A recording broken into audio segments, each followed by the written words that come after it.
जब दक्ष ने नारद को शाप दिया तब ब्रह्मा ने जाकर उन दोनों को शांत किया था और उन्हीं के समझाने पर बाद में दक्ष ने अपनी पत्नी के गर्भ से 60 सुंदर कन्याओं को जन्म दिया था। उसमें से दक्ष ने 10 कन्याओं का विवाह धर्म के साथ करा दिया, 13 कन्याएं कश्यप मुनि को दे दी और 27 कन्याओं का विवाह चंद्रमा के साथ करा दिया। अंगिरा और कृशश्व के साथ 2-2 कन्याओं की शादी करा दी। बाकी 4 पुत्रियों का विवाह अरिष्टनेमि के साथ करा दिया। इन सबके संतानों से ही सृष्टि का विस्तार हुआ। फिर दक्ष और उनकी पत्नी ने देवी शिवा की आराधना करके उन्हें प्रसन्न किया। वह प्रसन्न होकर दक्ष के हृदय में बस गई और जब दक्ष ने उनकी पत्नी का गर्भदान किया तब शिवा असिकनी के गर्भ में निवास करने लगी। सारे देवताओं ने उनका अभिनंदन किया। 9 महीने बीतने के बाद देवी शिवा ने सती के रूप में जन्म लिया। उन्होंने उसका नाम उमा रखा। जब उमा बड़ी होने लगी तब ब्रह्मा और नारद ने जाकर उससे कहा कि जो बस तुम्हें चाहते हैं और जो तुम्हारे मन में है उस महादेव को ही तुम पति रूप में स्वीकार करना। जब दक्ष ने देखा कि उमा में युवावस्था के लक्षण आ गए हैं तो वो सोचने लगा महादेव के साथ इसका विवाह कैसे करें। उनकी चिंता देखकर उमा उनके पास गई और महादेव को प्रसन्न करने के लिए तपस्या की आज्ञा मांगी। आज्ञा पाकर उसने घर पर ही आराधना की। उसने बहुत काल तक अलग अलग प्रकार से महादेव की पूजा की,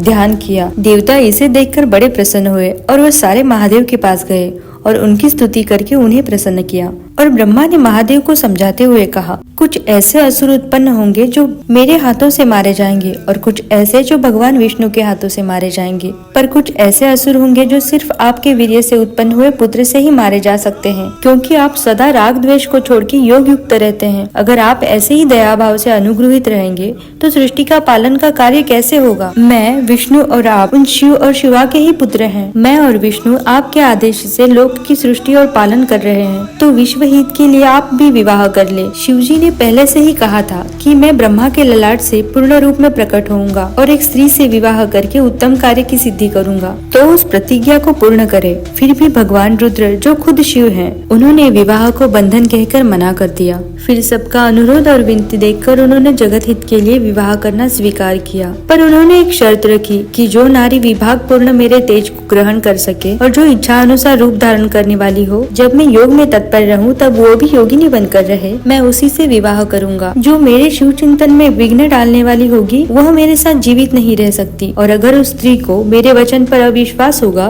तो मैं उसे त्याग दूंगा। तो ब्रह्मा ने उनको सती के बारे में बताया और रुद्र ने भी उस विवाह को मान्य कर लिया।